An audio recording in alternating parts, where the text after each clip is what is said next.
Hello दोस्तों, आज का ब्लॉग शुरू करने से पहले मैं आप सब लोगों से एक सवाल पूछना चाहती हूँ।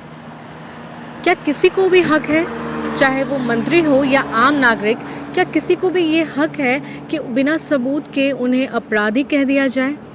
आज बिहार के 3500 राजस्व कर्मचारियों का सब्र का बांध टूट चुका है। आज बात होगी संविधान के अनुच्छेद 21 की और उस राम राज्य की जिसका दावा किया जा रहा है। दोस्तों, कुछ दिनों पहले माननीय राजस्व मंत्री जी ने खुले मन से राजस्व कर्मचारियों के लिए इलाज कराने जैसे शब्दों का इस्तेमाल किया था। संघ का कहना है कि ये सिर्फ बयान नहीं बल्कि कर्मचारियों के लिए मॉब लिंचिंग कराने की तैयारी है। सोचिए, अगर मंत्री महोदय जी ही अगर कर्मचारियों को अपराधी कहेंगे तो फील्ड में काम करने वाले कर्मचारियों की सुरक्षा का क्या ये उनके गरिमापूर्ण जीवन के अधिकार का उल्लंघन नहीं है? और मंत्री जी कहते हैं कि कर्मचारी भ्रष्ट है।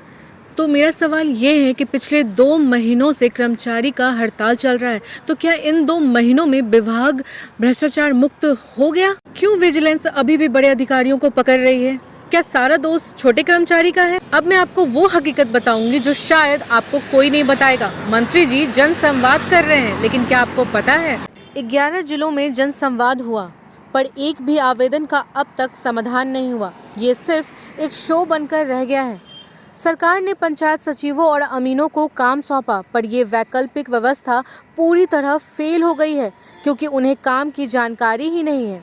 और सबसे बड़ी बात, पेंडिंग काम का पहाड़ देखिए। दाखिल खारिज लगभग 4,33,000 से ज़्यादा केस पेंडिंग है। परिमार्जन 6,30,000 से ज़्यादा आवेदन धूल खा रहे हैं। कुल मिलाकर 10 लाख से ज़्यादा फाइलें दबी पड़ी हैं। क्या मंत्री जी को बिहार की जनता के इस परेशानी की फिक्र नहीं है?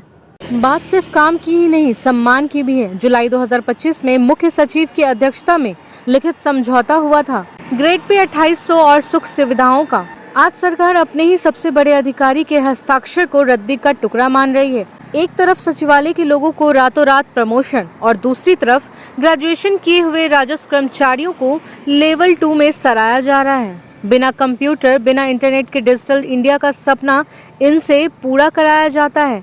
क्या ये अनुच्छेद 14 का चीरहरण नहीं है? सभी राजस्व भाइयों, मैं आपकी पीड़ा समझ सकती हूँ। आप किसी के बंधुआ मजदूर नहीं हैं।